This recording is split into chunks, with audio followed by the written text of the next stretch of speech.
On today's show, you may remember him from the Monster Squad, or maybe from the Hogan Family, or on one of the first sitcoms on Fox, Mr. President. Please welcome Andre Gower. Hey, thanks for having me. This is Andre Gower, and Mike Rand is in the goddamn club.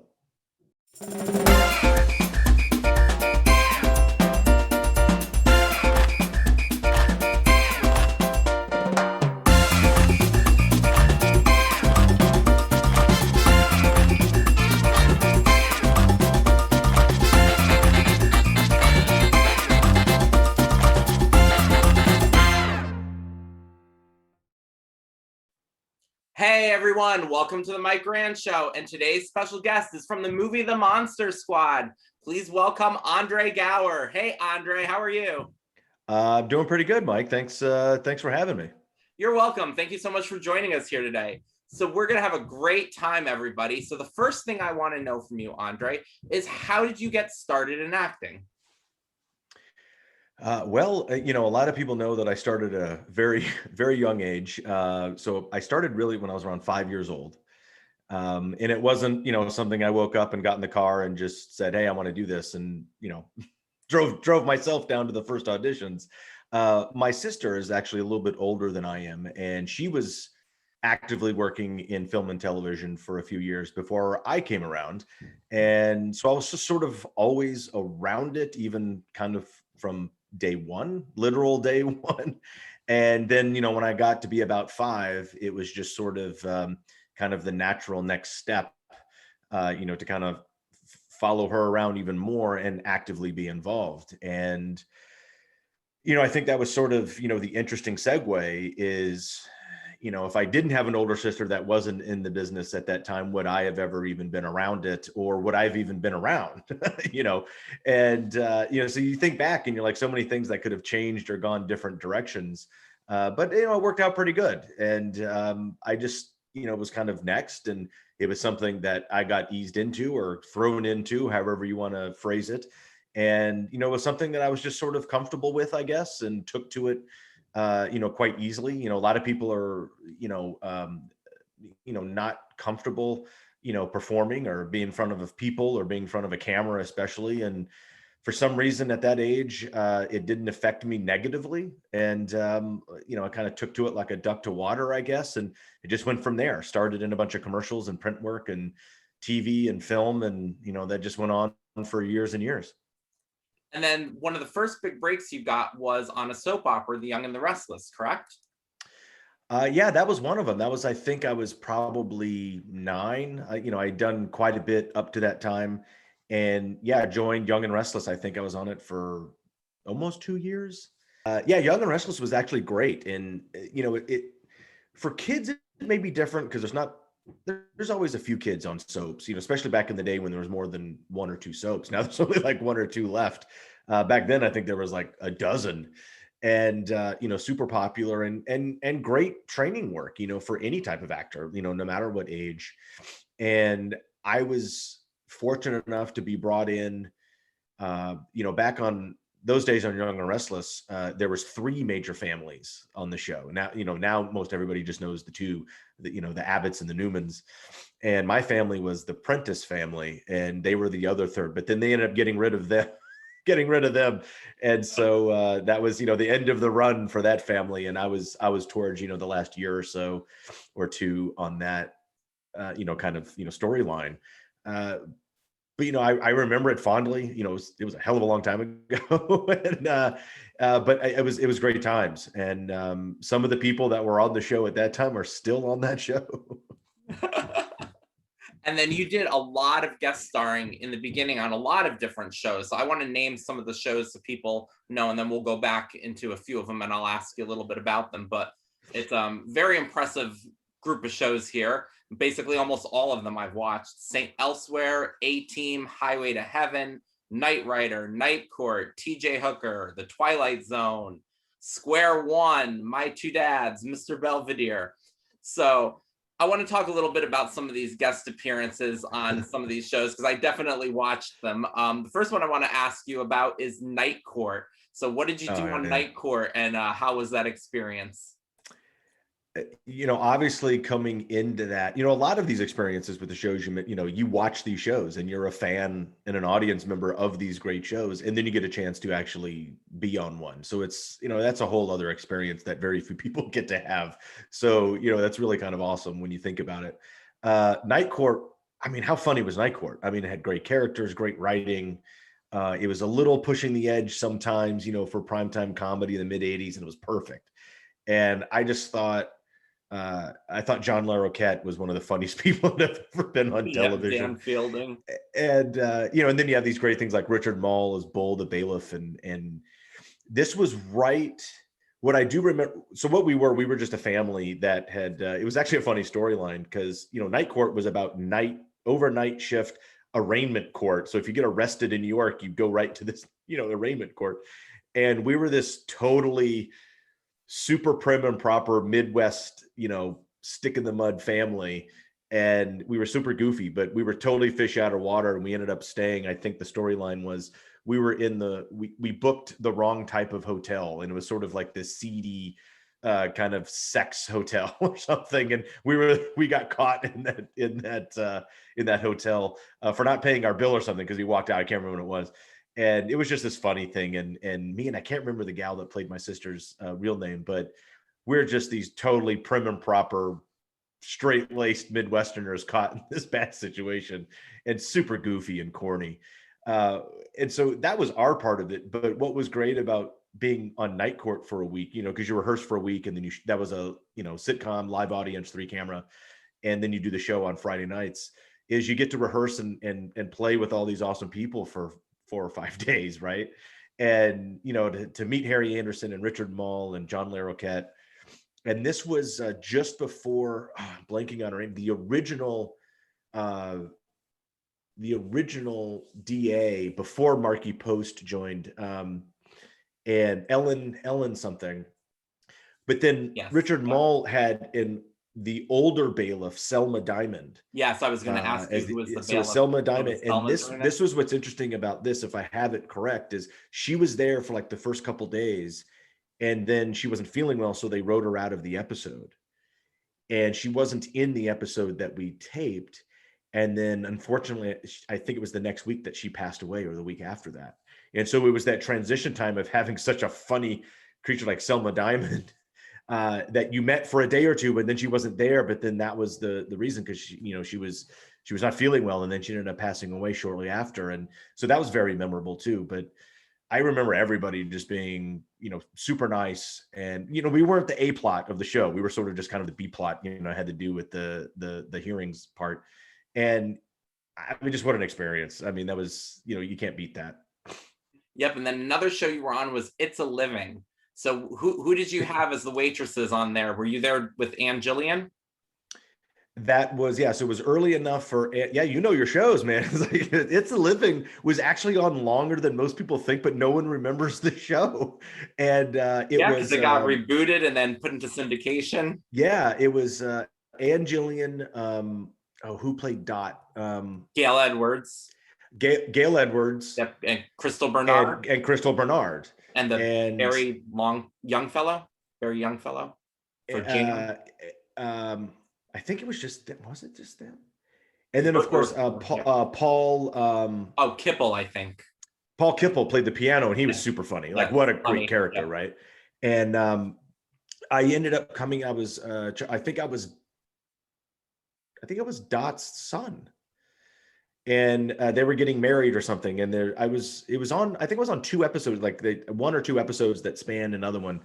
And this was actually interesting because I had never watched the show when it was on as a kid, because I think It's a Living was on a little bit later as a sitcom on their programming, and I don't think I ever saw it.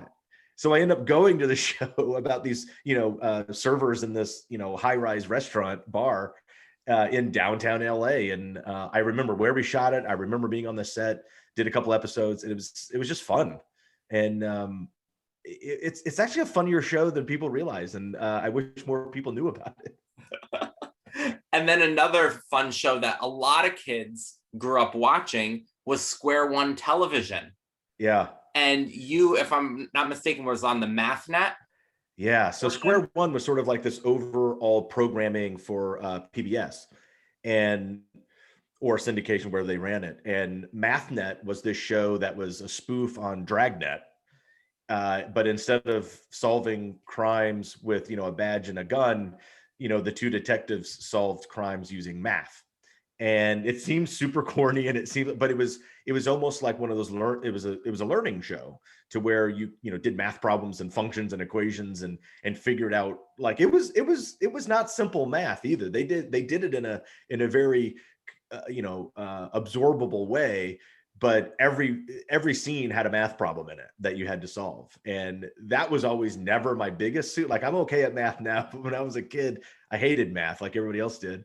And it was fun doing the show. And it was a spoof of Dragnet, which was funny. And the two main actors were just absolutely hilarious, trying to play this totally absurd, campy, over the top thing that was kids programming. And they did it so well that it almost didn't even come across as camp. They were so good at it. And I just played a guest star in the role because I was a groupie for this famous rock star named Steve Stringbean, I think, instead of Bruce Springsteen. And he gets kidnapped by this guy, and I'm the leader of his fan club and an aspiring drummer. And my name was Rimshot. It was my favorite character name I ever had. My name was Rimshot. And and we just shot, I think we shot mostly in the Valley for 3 or 4 or 5 days. Went out to the coast for one shot, and for a small, lower budget, PBS type show, there was a lot of work done on that. It was really fun. And James Earl Jones was on that show. Yeah. The voice of Darth Vader was on the show. It's insane.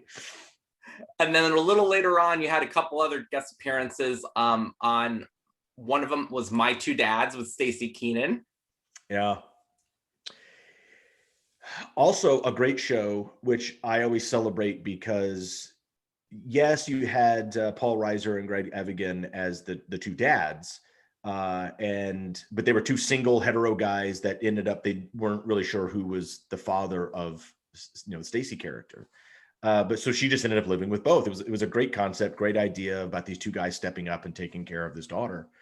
And first of all, Stacey Keenan, super nice, always super cute, always crushed on Stacey Keenan growing up because she's super funny and so cute. But I was actually doing another show at the time. I remember I was on Mr. President during this, and they called me in to just do this guest spot role as sort of the schmarmy kind of pseudo boyfriend that goes to school with Stacey.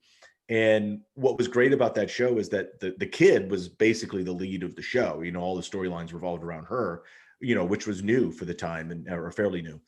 But she had her sort of best friend / boyfriend on the show was played by Giovanni Ribisi. And this was one of the first things that he did. And he's so funny and so good on that show. And then to see Vonnie, grow up and do all the great stuff that he's done. But, you always got to go back to the original days when we were hanging out as kids and doing shows like My Two Dad. But I remember it was an off week of Mr. President, and I got asked to come in and just drop in on this show. And I just came in, I think, on the Thursday, and then we shot the show on Friday again. And then I was back to Mr. President on Monday.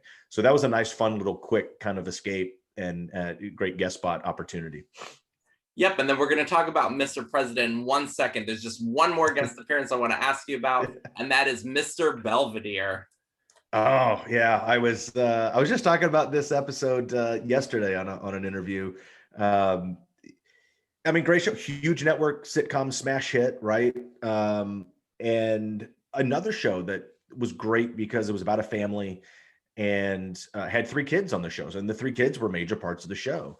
And as Bryce, who played the younger character Wesley, was growing up, he started getting more to do on the show. And this was an episode where there's a new kid in school, and he invites him over, and he's really cool, and seems like he's got a really cool, successful family, and has done a lot of cool stuff, and always treats his friends to cool things. But he doesn't, he does that as a facade because he can't read. And Wesley finds out that his friend can't read, and so he helps him with his reading. It was another kind of like very special episode, on a very special episode of Dear, the cool kid can't read. And then your first big break as a starring character on a TV show then was Mr. President, correct? and that had just come out on the Fox network, or did you have a lead in something else before that? I had a number of what's interesting, because, we talk about these great guest star roles, and, they're numerous, in count. And the only reason you're free, to do a lot of guest star roles is because you're not committed or under contract with another show that's going for years and years and years. And so if you almost look at my television resume at that time, it's fairly robust, with a lot of guest star roles. Yes, we've talked about that, but then a lot of other television series that only went a season or maybe two. And so I did 5 or 6 TV shows that only went one season instead of one show that goes 7 years that everybody knows as a staple, right? And so it's sort of this, kind of anti-television career, even though I've done more series than almost, everybody else that we all know that they've done one show for a long time. And, there's trade-offs to that. And, one of the positive trade-offs is you get to do, you have ability to move to the next project and are available to do other things. And, even going all the way back to like 84, 85, one of my favorite experiences is working with a group of creatives and execs and writers off of the Fox lot. So this almost it's kind of a primer all the way up to Fox, the network, but off the Fox lot doing shows that were created for NBC. And one of them was called Fathers and Sons. And that was, I think, just a couple years a little ahead of its time to have a show that was dedicated about 4 boys and their relationship with their fathers. And it was created by Michael Zinberg, and he was a big television name at the time. He's still directing huge network TV shows right now. Michael Zinberg is still plugging away, and he produced and wrote on the original Bob Newhart show back in the 70s, and Maude, and all these other great television iconic shows. But what happened from there, that sort of stemmed a relationship with the lot and these producers and people like Michael Zinberg and Randy Zisk, who became huge names in television. And I went from show to show with them. And Fathers and Sons was great because I played this great character. And like I said, it was about 4 boys and their relationship with their fathers. And it was a great concept, I thought. And I played the cool kid. I got to wear cool clothes. I got to do my hair great and, be very, very fashionable in the show. And Merlin Olsen was coming off of Little House of the Prairie and Father Murphy, and was the headliner of this show. And Nicholas Guest, and then my dad happened to be Ricky Nelson, who was returning to television after 35 years or something, or 30 years, coming from Ozzie and Harriet and being a huge, rock star, pop star in Americana history. And we shot the pilot, and the pilot, airs, and the show gets picked up for like 5 more episodes as a mid-season replacement. This is old school TV, right? And then if that does well, then you'll come back for a full season after that. Unfortunately, after we shot the pilot, this is when Ricky Nelson died in a plane crash. And that sort of took a little of the star power out of the show about this icon returning to television. And then it sort of totally took my character, for a loop, because now it's about a show about their sons and their fathers. And now this father's missing. And so they just had to rewrite it and actually bring in the mother to be like, my dad is now like that absent father type storyline, and he never shows up and always disappoints.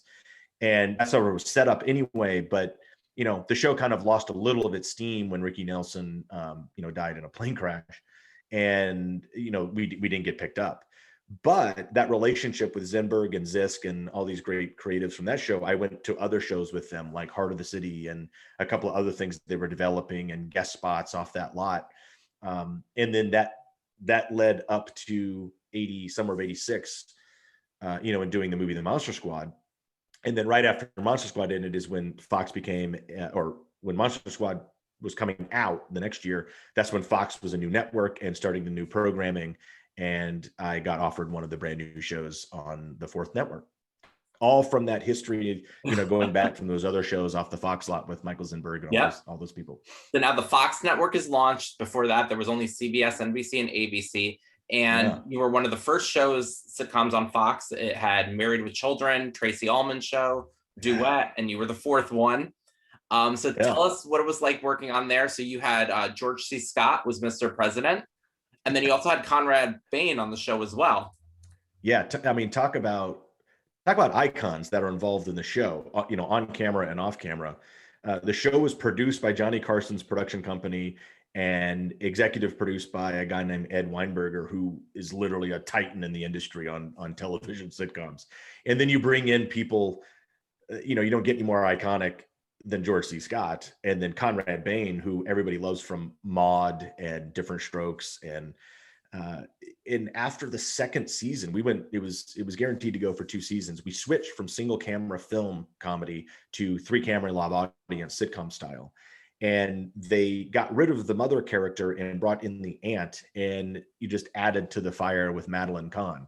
So you have these amazing people and great guest stars coming in like Eugene Roach and things like that, which just blow your mind because they're so funny and so good at what they do. And I also got to work with, one of my TV sisters, for the longer time, Maddie Corman, who had done a ton of TV and a bunch of films, and is a New York-based actor, and she's still cranking it out. Everybody recognizes Maddie, and she looks exactly as she does when she was 18. It's amazing. And I don't look the same as I did when I was on that show. Similar, but she looks exactly the same. It's incredible, and that was a great experience. Not only doing this big show. Now, great. There was some other stuff to experience on the show with some, kind of, I don't want to say egos, but kind of, characters and people behind the scenes and off the scenes. And there was a lot going on off camera on this show, but it was a great experience. And I only lament that I only absorbed a small percentage of what was going on around me and hanging out with these amazing people to listen to their stories, because even though when I was 14 at this time, I had done a lot of television, it pales into comparison, to the people that you're sitting across the table from or sitting on the couch next to, like Madeline Kahn and George C. Scott and Conrad Bain. And, I remember sitting around and listening to just, when nothing's going on, just, really shooting the breeze with everybody. And they're telling these stories from 20, 30, 40 years ago. And, something that happened on stage off Broadway or, on the set of a Mel Brooks film. And you're sitting here going, I can't absorb all of this. What is happening here? And, just please retain some of this at some point for the future. And, so don't just run around like a, like a dorky 14-year-old and not pay attention to what's going on here. So I remember having fun on that show, and everybody was great. The cast was great. The crew was great. And we were at the Paramount lot. And what was really cool about doing Mr. President is we were on stage 19 for that second season. And that's the Happy Days stage. So, that's an iconic building on an iconic lot. And it's one of my favorite lots. I love Paramount. I love their commissary back in there. Great food, good cheeseburgers. And Webster was right next to us. Yep. So I got to hang out with Emmanuel a lot. Cheers was right down the road on a different stage. And then a bunch of movies were happening.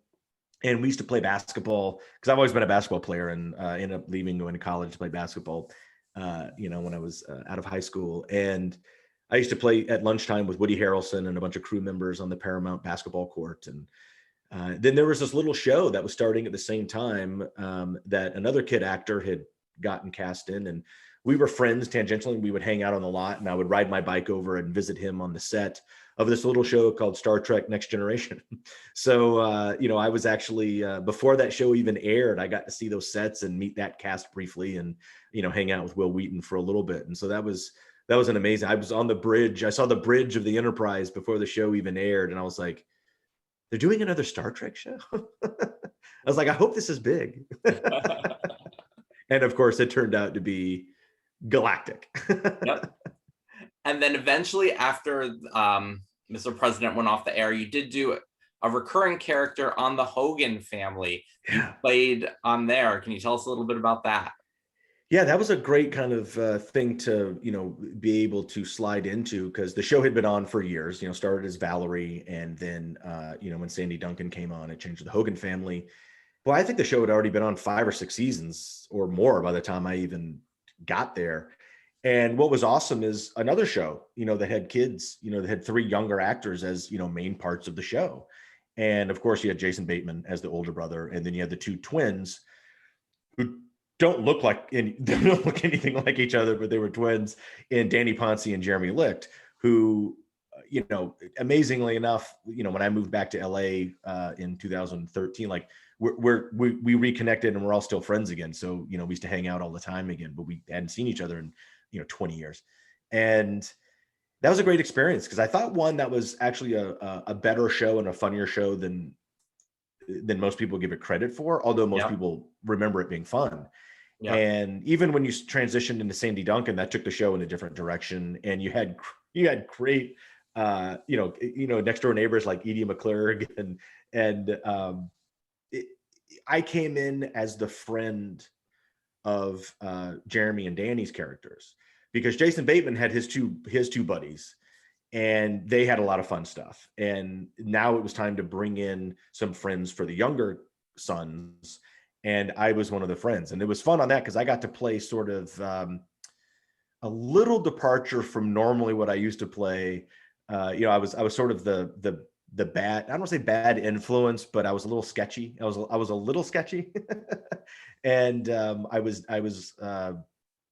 was always kind of like looked at with the side eye by the adults on the show, and Jason Bateman's character and all that. So it was fun to sort of play that anti kind of, kid next door. Yep. And then all this television experience you have also segued into the film industry as well, because you've done some films. The biggest hit that you've had is the Monster Squad.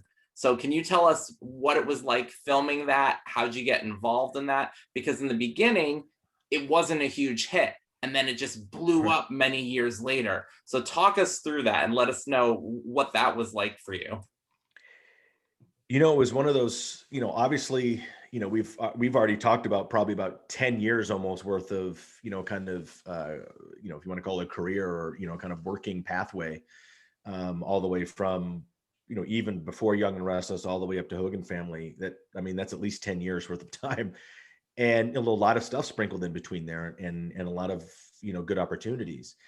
And, when you're a kid in the business of, a certain age or a certain level of, I don't want to say status, but, availability or knowability, like if you're known around town, and you read for everything. And so it's not just me, it's me and everybody else of my age group. We all read for the same movies, same TV shows, and you don't really see it as competition. That's just how the business works. And, I've read for every huge movie that came out, just like everybody else did, and came very close, different stuff. And it when you don't get a big movie, it's disappointing because, it's going to be big. But it's, sometimes you're not the right choice. And sometimes, there's a better option. And especially with movies that I know I wanted to do, and then I see them, I was like, no, this is still really good. It's like, I wish I was in it because it's so good, but it's the choices they make are great. And, there's a handful of those movies that I wish that I was in that I came really close to. So it's just really kind of that ongoing grinder audition process, unless you're getting offered roles like, you eventually get to. And Monster Squad came up as this, kind of big studio movie that was being, shot in the fall of '86. And it was, regular audition process. The interesting thing about Monster Squad that, many people know, but some don't know, is I never auditioned for the role that I ended up getting. Which ended up being the lead of the film. I initially read and screen tested and met many times for the role of Rudy, which was the cool kid, which the reason I wasn't cast as Rudy is because Ryan Lambert, who came into as Rudy, came in and absolutely smashed his screen tests as Rudy and became Rudy in that moment. But I was very fortunate that someone at the time in the group of producers, or whether it was Fred or Shane Black or Penny Perry, the casting director, in those weeks that they were deciding on these characters, and someone thought of me when they were thinking of who they were going to cast as Sean Crenshaw in the lead of the film, which is an important role.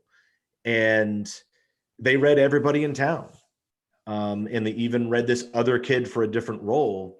And someone, I still don't know who it was, but someone, fortunately enough for me, had the idea. It's like, hey, what about that Andre kid? What about Andre Gower that we read for Rudy? If we, take the gel out of his hair and cut it all off and give him some, ill-fitting clothes, could he be Sean? And apparently the rest of their group agreed with whoever came up with that idea. And I got the call and said, you got that movie. And, they actually cast you as the lead instead of the role you read for. And that was certainly a fortunate happening for myself, because look what happened going forward. We go and shoot this movie, and it's a great experience, and it's a fun shoot, and it comes out later that summer, to not box office success. And there's a number of reasons why that happened. I think it's a total of like 4 or 5 main reasons that killed the opportunity for Monster Squad to have a successful box office run. And none of it was our fault or the director's fault or whatever. I think it had to do with the rating. It had to do with 2 parallel yet contradicting marketing campaigns that were kind of confusing. Like I said, the rating didn't help. The reviews that came out previously of the opening did not help whatsoever, because they were very, very polarizing and almost contradictory to each other as well. And back in that day, you have about 48 hours, maybe 72 hours, if your movie's a success or not. And if it doesn't reach whatever number that some studio executive or accountant puts as a goal, then your movie's gone. If it doesn't reach that in that opening weekend, then you're out and they're moving on to the next thing. And something with Monster Squad being the timing that it came out 2 weeks after The Lost Boys came out, which was a smash, and was still going robust when we premiered. So it kind of took a little thunder out of us, I believe. And it was a different audience. The cooler, older teenagers were going to go see Lost Boys, and they didn't want to go see a kids movie, which they viewed Monster Squad was. So that was one of the, 5th or 6th thing that kind of, killed the success or the potential of Monster Squad coming out and being a word of mouth type of box office success. Because I think the kids that did go see it instantly connected with it and really liked it, and then went to their school on Monday and go, hey man, you got to see this movie I just saw. Let's go back this weekend and see it. And when they did, it wasn't in the theaters anymore. And it didn't last, very long in most markets. I think the most was 3 or 4 weeks in some obscure markets. And mostly, I think the average was like 2 weekends it was gone, which is technically only 1 week. And I think that's what hurt the chances. And then, crazily enough, 19 years later, the year after it comes out and doesn't do well, most of the fans, which is, there's a legion worldwide of big Monster Squad fans all over the place. It's amazing. They saw it on HBO and recorded it and watched it over and over and over again. Or they went to their local video store and just rented, the hell out of that tape, eventually to where they either just kept it or the store managers gave it to them. I've heard that story about 1,000 times from 1,000 different video stores. It's fantastic. But the movie was, for all intents and purposes, kind of dead and buried. It didn't get a big cable run. It didn't get, any other kind of release. It was on Laserdisc, but a very small run in the early 90s. And it was sort of gone and forgotten for about 16, 19 years, however we want to start the clock. And we ended up doing this cast reunion screening on 35 millimeter, 2 shows on a Saturday evening in Austin, Texas, at the original Alamo Drafthouse. And that's when the whole world just blew up. And the fans connected via the internet and chat rooms and websites. And then all of a sudden Monster Squad had this huge resurgence that honestly we thought would last for 6 months, maybe a year. Like we'd still be getting to do some cool stuff a year later. And that was 15 years ago last week. And we haven't stopped, having the attention and the appearances and the, just kind of enveloping, kind of attachment and love that these fans have for this movie. And, that's what led up, after a number of years of that, when I thought it would, peter out and go away, I realized that these fans were really connected to this movie in some way. And for some reason, and some were the same reasons and some were different reasons. But I kept hearing these amazing stories from these individuals all over the world, really, or face to face all over, the US and in London and things like that. And I realized that we were experiencing something different than just regular fandom. And fandom has become this whole other thing in the last decade, right? Had you had any clue? I'm sorry to interrupt. Had you had any clue before that initial screening that there were this many fans out there, or was that a shock to you? None whatsoever. I knew there was a handful of people because they would recognize you, or, I went to college and people were like, oh my God, I loved that movie. And I was like, oh, you saw it. And it was really no inkling to it, for any of us, be it me or even Fred Decker, the co-writer and director, or Ryan Lambert or Ashley Bank, who we, for the next 15 years, we've been, on a, fairly busy kind of robust, kind of appearance schedule, up until last year. And it was just a huge surprise. And the bigger surprise was we all thought it wouldn't last that long, and it hasn't stopped. And hearing those stories over that time is what really, made me kind of look at it a little bit differently and realize that this fandom and this connection and this imprinting this film that had on these people that saw it, whenever they saw it and however they saw it, meant something to them. And I thought it was unique in comparison to other films and other fan bases. And I realized that their stories were a story. And that's where the documentary originated out of. It wasn't about, the documentary Wolfman's Got Nards it's not a making of documentary. It's not a Where Are They Now documentary. It's not a straight behind the scenes documentary. And it certainly isn't a, hey, this was from the 80s and everybody loves the 80s now, so here's a big spoonful of nostalgia for you. And then that's it. It was really the point of the documentary was to investigate and interrogate the question of why this movie, or why something like a movie, can connect to people and connect people all over so deeply. And that's what we started with. So you've got the documentary out now. So where can people see the documentary? Yeah. It unfortunately took a little longer than anticipated, or we wish for, to actually get it released out to the world after our amazing festival run about 2 years ago. And but right now, if you are in the U.S. and Canada, you can order a Blu-ray or DVD on Amazon, or you can go to your favorite VOD platform, be it Google Play or iTunes or Dish Network or your local cable provider for on-demand service, and rent or digitally download purchase the film.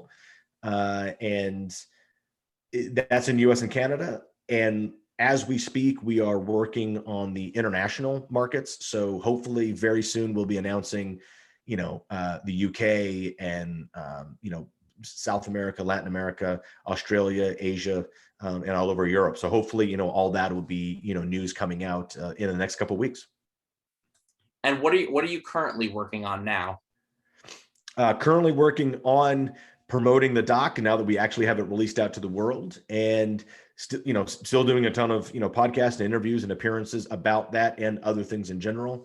I'm actually going to the Mahoning, Pennsylvania drive-in movie theater next weekend to do a double bill of the Monster Squad and the documentary, and I can't wait because I'm a huge drive-in theater fan. I love the drive-in, so this is really a checklist item for me.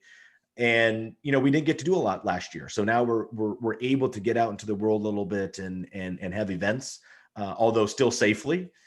And on project wise, there's still I've always got a handful of projects on in my pocket or underneath my hat or something that you're always working on, which I think is the key, because you never know which one is actually going to pop with whatever meeting or conversation you have.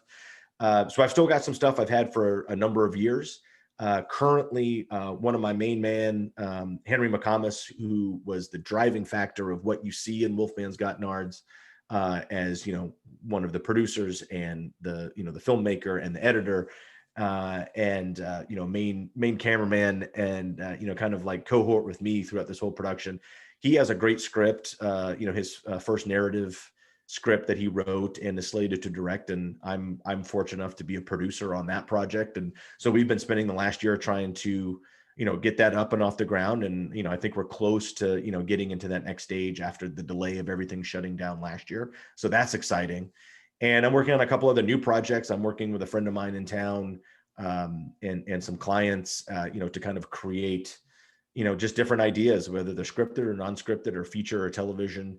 That's what you just got to constantly be moving and putting more stuff on the page and trying to make things happen. So it's fun that the world is kind of, cracking open a little bit and starting to turn, and, hope everybody gets back to work and has success in the next 12 or 16 months. Yep, it's so interesting how things in the past, become popular again, stuff like that. And One of the things from the past that I do want to bring up that maybe one day might get revived is this little special that they did every year called Circus of the Stars. And I heard that you were on this a couple of times. Can you tell everybody what Circus of the Stars was? Yeah, if anybody remembers, then good for you. This was a long time ago. Every once in a while, networks did, an annual, like they would do an annual Christmas special or an award show. And, networks, that was big because back then, like we mentioned before, there was only 3 networks and movies, and that was your programming, and maybe some local independent stations. But I believe it was CBS. I think CBS was the network that did Circus of the Stars, if I'm not mistaken. But every year, um, a group, led by a producer named Bob Stivers, put actually a circus on, and the acts were filled with celebrities. And so it was sort of, an original concept way before reality TV or, Dancing with the Stars or something like that. And it wasn't a competition that, and they didn't really document your rehearsals or your falls or your bruises or bumps or broken bones. But really what you did is you got paired up, you auditioned for the show if you had an in, and they placed you with an act that they thought you would be good at, or they would want to, be seen and put on the show.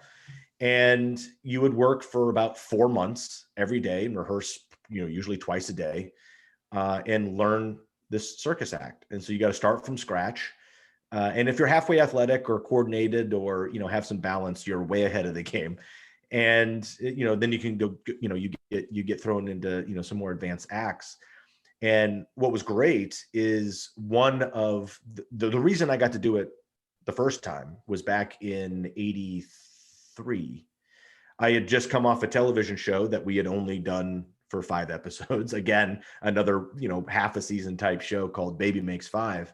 And the star of that show was one of my favorite humans on the planet, is Peter Scolari, who had just come off the hit show Bosom Buddies with this guy. What's his name? Tom Hanks. And Peter was actually the guy that got his own show right after Bosom Buddies. And Tom Hanks he just started doing some features like Bachelor Party and Splash and things like that. And then, he did okay for himself. Tom Hanks is doing okay.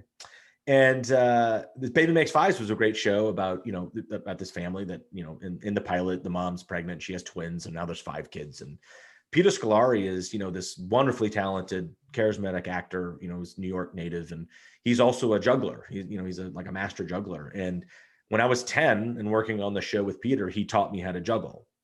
And so we used to warm up the audience on the show and perform for the crew. And I got pretty good, with Peter, as a 10-year-old.